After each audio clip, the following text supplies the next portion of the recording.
Mamaya papaganahin natin yung blade. Lalagay natin yung blade ilalim. Bakit hindi nagkakat yun sa ilalim? Ayan, oh. Hindi siya nagkakat, oh. Yung trailer niya. Magbabaklas ulit tayo nito. Tatanggalin natin to. So bago tayo mag-start mga kasuwer, making sure at kung bago ka lang dito sa channel ko, subscribe nyo na ako, Jolly Sewing Mechanic. Yun nga, nagtuturo tayo ng mga iba't ibang klase ng paggawa ng makina na pwede nyo matutunan, lalong-lalo na yung mga beginners dyan. So like and share nito mga kasuwer, nang makarating sa kapwa natin mananahe dyan, may ganito silang magkaroon sila ng idea. Tara, start tayo. So dito na tayo mga kasuwer, papaganahin na natin yung design ilalim din. Itong apat na tumingin dito, kahit yung dalawa na to, luluwagan natin yan. Tapos dito sa ilalim, para mapagana natin yung blade nya. So ayun, bali yan, luluwagan natin itong apat na tumingin na to para matanggal natin. Yun na.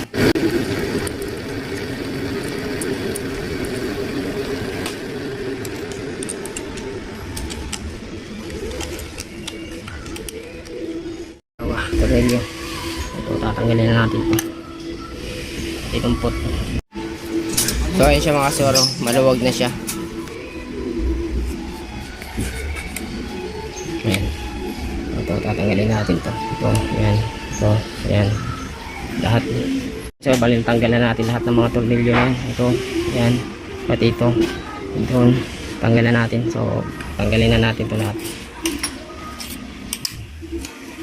Linisin na rin natin yan.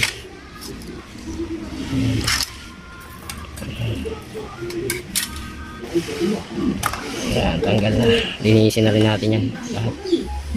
Ang dumi, oh. So, titingnan natin ito bakit tayo mag-cut. Magana naman siya, oh. Bakit kaya yung mag-cut? Baka mapurol. So check natin ito nga kasi bakit hindi mag-cut. Nagano siya eh. Wala namang naputol na pyesa. So meron din tayo nitong inayos mga kasawer. Pinagana natin to kasi may naputol na pyesa rito. Buton ano naman jockey. Ito. Titingnan natin bakit tayo gumana. Gumagana naman siya, pero wala naman siya naputol. Pero bakit hindi siya gumagana? Ngayon natin ayusin natin yan. Kakalangan ko lang dito. Linisin na rin natin ito. Linisin muna natin. Ang dumi.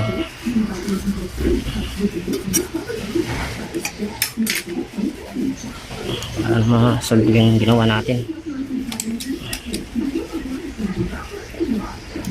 Ang dumi kasi.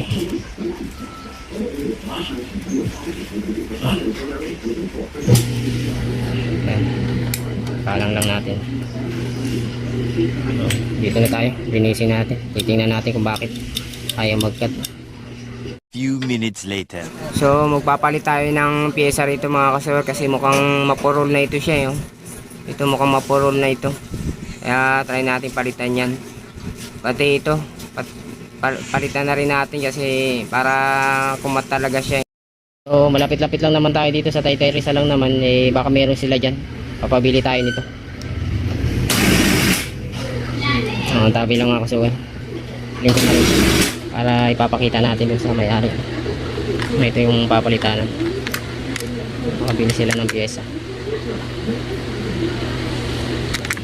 Okay. Mahirap yung walang taga-video. Stand ko kasi wala, inano ko na eh. Hindi na ako nagdadala ng stand, bihira. So ito yung pyesa na papibili natin. Tabi lang. Ngayon mga kasoro, papalitanan na natin ng dalawa. Palitan na rin natin ito.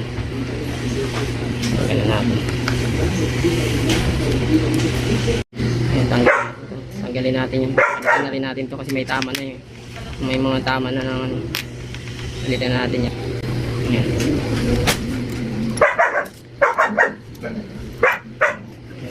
Palitan natin siya.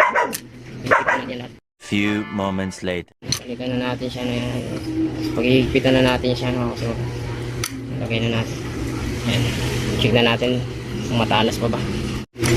Ibalik na natin siya. Tignan na natin, subukan natin kung matalas. Subukan natin sa sinulid. So ito na siya mga kasor. Ayan na natin ang paraan. Subukan natin.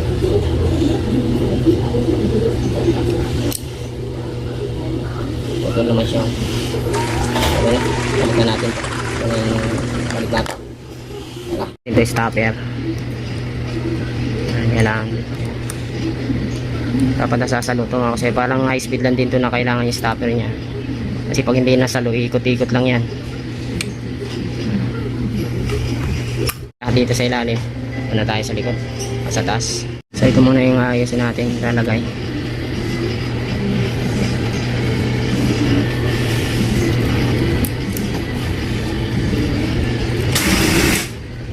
Tapos niyan ito, maliliit. Ito, okay. Ito natin. Dito naman tayo. So, ito na siya mga kasawal. Yung blade niya dito, tinanggal ko muna. Ito siya. Kasi nagpuputol daw ng karayom. Dito. Eh, mamaya ibabalikin natin yan.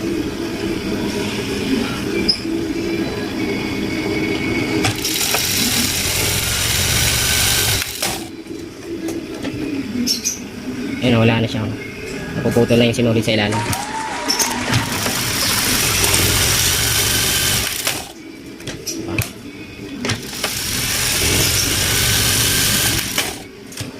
Okay.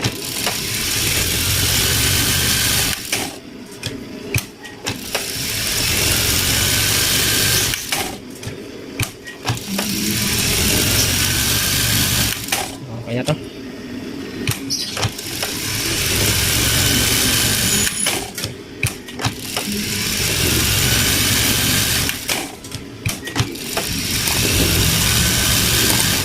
Subukan na natin sa may-ari. Grabe, ginawa ko. Pag mga ganito talagang button hole, kaya mahal ang ano nito, labor eh, kasi talagang mahirap talaga ito pag tuwad-tuwad lang ng ano, mabigat na eh. Diba? Okay. So itong blade na to, paganahin natin kasi hindi nakalagay sa sinulid. So ayun mga kasawal, nakita nyo na kung paano natin inayos ano. Yun nga, medyo malala ang ginawa ko rito kasi marami akong ginawa rito. Pinagana ko yung blade niya sa ilalim kasi hindi siya gumagana. Pinagana natin. Then nagpapatid siya lagi. Tsaka nagbabara siya lagi. Yun nga. Ang ginawa ko, pinagpalit ko yung binilag bago nilang ano, hook. Pinagpalit-palit ko, pinagchap-chap ko. Pero hindi umubra. Binalik ko ulit sa dati. Ayun, napagana natin. Nagpapaktaw siya. In-adjust ko ulit yung timing. Marami akong ginawa rito. Medyo tumagal din ako dito mga kasuwal. So sana ayun, may natutunan kayo sa ginawa natin. So shoutout pala dyan kay ma'am, may-ari ng makina niya dito. So, ayun, hanggang dito na lang. Sa mga gusto palang magpa-service yan, meron tayong mga video na sa screen yung contact number ko. Diyan nyo na lang ako kontakin. And follow nyo na rin pala ako sa Facebook page natin, Jerry Kasugat. Mga update natin ang pagsiservice doon ko nilalagay. So, ayun, hanggang dito na lang. Salamat.